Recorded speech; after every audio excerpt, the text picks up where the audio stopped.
6 దశాబ్దాల ఆకాంక్ష. ఎన్నో సందర్భాలలో ఈ తెలంగాణ సమాజం శక్తినంతా కూడదీసుకొని అమరులైనా పర్వాలేదు ఈ తెలంగాణ రాష్ట్రాన్ని సాధించుకోవాలని 6 దశాబ్దాలు వీరోచితంగా పోరాటాలు చేసింది. ఆ పోరాటాలలో ఉస్మానియా కాకతీయ యూనివర్సిటీలు ఒక ప్రత్యేకమైన భూమికను పోషించినాయి.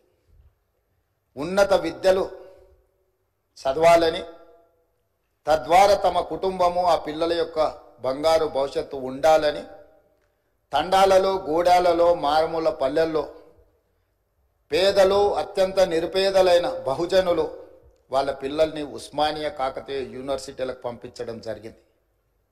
కానీ సామాజిక బాధ్యతతో సమాజాన్ని పట్టి పీడిస్తున్న సమస్యల్ని పరిష్కరించుకోవాలంటే విద్య ఒక్కటే కాదు, పోరాటం కూడా చెయ్యాలి. ఈ 4 కోట్ల తెలంగాణ ప్రజల పక్షాన మేము నిలబడాలి అనే ఒక సామాజిక బాధ్యతతోని లక్షలాది మంది విద్యార్థులు ఉద్యమ బాట పట్టిండ్రు అధ్యక్ష. వారి స్ఫూర్తితో 6 దశాబ్దాలు తొలి దశ తెలంగాణ ఉద్యమం కావచ్చు, మలి దశ 1996 తెలంగాణ జనసమితి ఆధ్వర్యంలో జరిగిన మలి ఉద్యమం కావచ్చు, రకరకాల రూపాలలో తెలంగాణ ప్రజలు సందర్భము సమయము వచ్చినప్పుడల్లా ప్రత్యేక రాష్ట్ర ఆకాంక్షను వెల్లువెత్తుతూనే చూపించింది అధ్యక్ష. కానీ వివిధ కారణాల చేత వాయిదాలు పడుతూ వస్తున్నప్పుడు ఇక ఎలా అయినా సాధించాల్సిందే, చివరి రక్తపు బొట్టు వరకు, ఆఖరి శ్వాస వరకు తెలంగాణ సాధించడం కోసమే సమిధలైనా పర్వాలేదు అని చెప్పి ఆనాడు యువత ఈ రాష్ట్ర సాధనకు ముందుకు వచ్చి ఓ శ్రీకాంతాచారి, ఓ కానిస్టేబుల్ కిష్టయ్య, ఓ యాదయ్య, ఓ ఈశాన్ రెడ్డి, ఎంతోమంది విద్యార్థులు ఉద్యమకారులై ఆకాశంలో తారా జువ్వలై వెలిగి ఈ తెలంగాణ రాష్ట్రాన్ని సాధించాలన్న పట్టుదలతో అమరులైన అధ్యక్ష. శ్రీమతి సోనియా గాంధీ గారు ఒక తల్లిగా బిడ్డ లేదా కుటుంబ సభ్యులు, వారి అత్తగారు శ్రీమతి ఇందిరాగాంధీ గారు కావచ్చు, ఆనాటి ప్రధానమంత్రి శ్రీ రాజీవ్ గాంధీ గారు కావచ్చు, కళ్ళ ముందనే నేల కొరిగి ఈ దేశం కోసం ప్రాణాలు అర్పించినప్పుడు ప్రత్యక్షంగా బాధ ఏందో చవిచూసిన మాతృమూర్తిగా శ్రీమతి సోనియా గాంధీ గారు రాజకీయ ప్రయోజనాలు, రాజకీయ ఆలోచనలు పక్కన పెట్టి ఏది ఏమైనా సరే ఇచ్చిన మాట నిలబెట్టుకోవాలి, తెలంగాణ ప్రజల యొక్క ఆకాంక్ష నెరవేర్చాలని ఒక ఉదాత్తమైన నిర్ణయం తీసుకొని వారు ముందుకు వచ్చి మొట్టమొదటిసారి డిసెంబర్ 9, 2009 నాడు కేంద్ర ప్రభుత్వం తెలంగాణ రాష్ట్ర ఏర్పాటు ప్రక్రియను ప్రారంభిస్తున్నామని ప్రకటించడం జరిగింది. ఆ తర్వాత చాలా అవాంతరాలు, ఒడిదుడుకులు ఎదురైనా వారు తెలంగాణ రాష్ట్రాన్ని ఇవ్వడం జరిగింది. తద్వారా పార్టీ పరంగా, కేంద్ర ప్రభుత్వ పరంగా ఏమేం కోల్పోయినరో ఈ సందర్భంగా నేను ప్రస్తావించదలుచుకోలేదు. ఎందుకు అనంటే ఈ డిసెంబర్ 9కి ఒక గొప్ప అంశము ఉన్నది కాబట్టి రాజకీయాలను మిగతా 364 రోజులు మాట్లాడుకోవచ్చు, ఈరోజు రాజకీయాలను ప్రస్తావించవలసిన అవసరం లేదన్న ఆలోచనతోటి తెలంగాణ ఉద్యమ సందర్భంగా రకరకాల సంస్థలు, రాజకీయ పార్టీలు వాళ్ళదైన నమూనాలో తెలంగాణ తల్లిని స్ఫురించే విధంగా మరి కొంత కార్యాచరణ చేపట్టింది.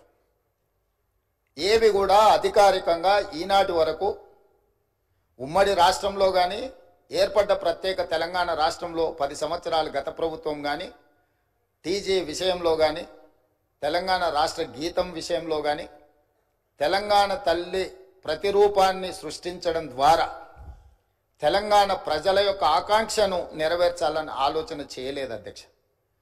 ప్రజలెన్నుకొని ప్రజాప్రభుత్వం అధికారంలోకి వచ్చిన ఎంబడే ప్రజల ఆకాంక్ష మేరకు పనిచేయాలని టీజీని పునరుద్ధరించుకోవడమే కాదు, ఆనాడు ఉద్యమ సందర్భంగా బండ్లపైలనే కాదు గుండెలపైన రాసుకున్న టీజీని పునరుద్ధరించడం ద్వారా తెలంగాణ ఆత్మగౌరవ ప్రతీకగా టీజీని ఈరోజు మనం రాసుకుంటున్నాం గొప్పగా. అదేవిధంగా ఉద్యమం సందర్భంలో వేలాది లక్షలాది మంది ఉద్యమం బాట వైపు నడిపించిన జయ జయ హే తెలంగాణ ఒక గొప్ప స్ఫూర్తిని, పోరాట పటిమను, ఉద్యమ బాట వైపు నడిపించిన గొప్ప గీతాన్ని మనం రాష్ట్ర గీతంగా ఆ రోజు మనం చేసుకోవాలనుకున్నాం.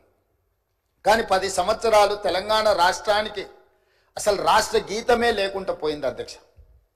అందుకే తమరు స్పీకర్గా బాధ్యత చేపట్టిన తర్వాత, ఈ ప్రభుత్వం ఏర్పడిన తర్వాత దశాబ్దాల కాలం పాటు త్రిలింగ దేశం నుంచి తెలంగాణ రాష్ట్రంగా అవతరించిన తెలంగాణకు రాష్ట్రీయ గీతం లేకపోవడం ఒక లోటుగా భావించి ఆ జయ జయ హే తెలంగాణ గీతాన్ని రాష్ట్ర గీతంగా మనం ఈరోజు పొందుపరుచుకొని ఏ శుభకార్యం మనం చేపట్టినా, రాష్ట్ర ప్రభుత్వ అధికారిక కార్యక్రమాలు చేపట్టినా జయ జయ హే తెలంగాణను పాడుకుంటూ ఈరోజు మనం పనిలో ముందుకు సాగుతున్నాం అధ్యక్ష.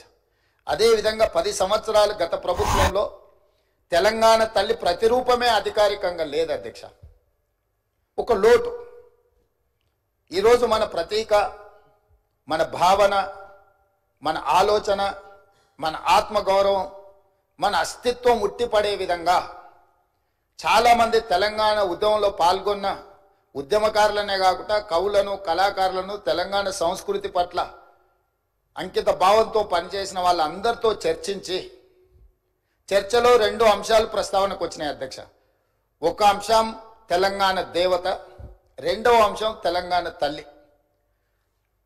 తెలంగాణ మూర్తి దేవతలాగా వజ్ర వైదూర్యాలతో, కిరీటాలతో, భుజకీర్తులతో ఉండాలా, లేకపోతే తెలంగాణ తల్లి మన తల్లిలాగా మన ఇంట్లో మన అమ్మను చూసుకుంటే మనకి ఏ విధంగా అయితే సంతృప్తినిస్తుందో, ఒక అమ్మ మనల్ని ఎంత ప్రేమగా గుండెల్లో పెట్టుకొని చూసుకుంటుందో అట్లా ఉండాలని ప్రస్తావన వచ్చినప్పుడు మేధావులు, ఉద్యమకారులు, కవులు, కళాకారులు మనం తెలంగాణ తల్లి అనే భావనతోనే ఉద్యమ బాట పట్టినాం.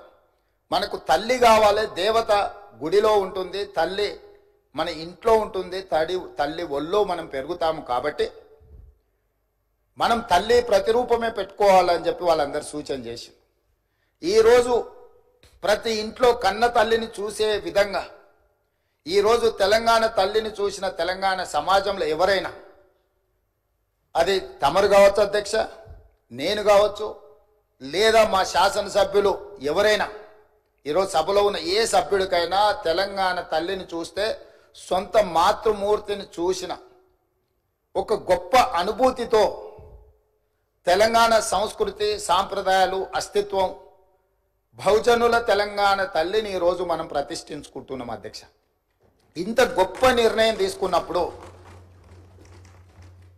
డిసెంబర్ 9 ఎలాంటి వివాదాలు, రాజకీయాలకు తావు లేకుండా తెలంగాణ సమాజం అంతా, రాజకీయ పార్టీలు కావచ్చు, ప్రజాప్రతినిధులు కావచ్చు, అదేవిధంగా రైతు కూలీ సంఘాలు కావచ్చు, లేకపోతే తెలంగాణ సమాజంలో వివిధ సామాజిక వర్గాలకు ప్రాతినిధ్యం వహిస్తున్నారు కావచ్చు, 4 కోట్ల తెలంగాణ సమాజం అంతా ఒక్కటై ఏకగలంతో ఈరోజు తెలంగాణ తల్లి అవతరణ ఉత్సవాలు జరుపుకుని ఉంటే బాగుంటుంది. మన పట్ల ఇతర రాష్ట్ర, ఇతర దేశ ప్రజలకు కూడా ఒక గొప్ప గౌరవం పెరుగుతుండేది అధ్యక్ష. దురదృష్టవశాత్తు కొంతమందికి ఇది నచ్చలేదు. ఒక వ్యక్తి, ఒక కుటుంబము, ఒక పార్టీ ఆలోచననే 4 కోట్ల తెలంగాణ ప్రజలన్న ఆలోచన, భావన సమంజసం కాదు. మధ్య యుగాలలో చక్రవర్తులు నేనే రాజ్యం, రాజ్యమే నేననే భావనలో, భ్రాంతిలో ఉండేవాళ్ళు అధ్యక్ష.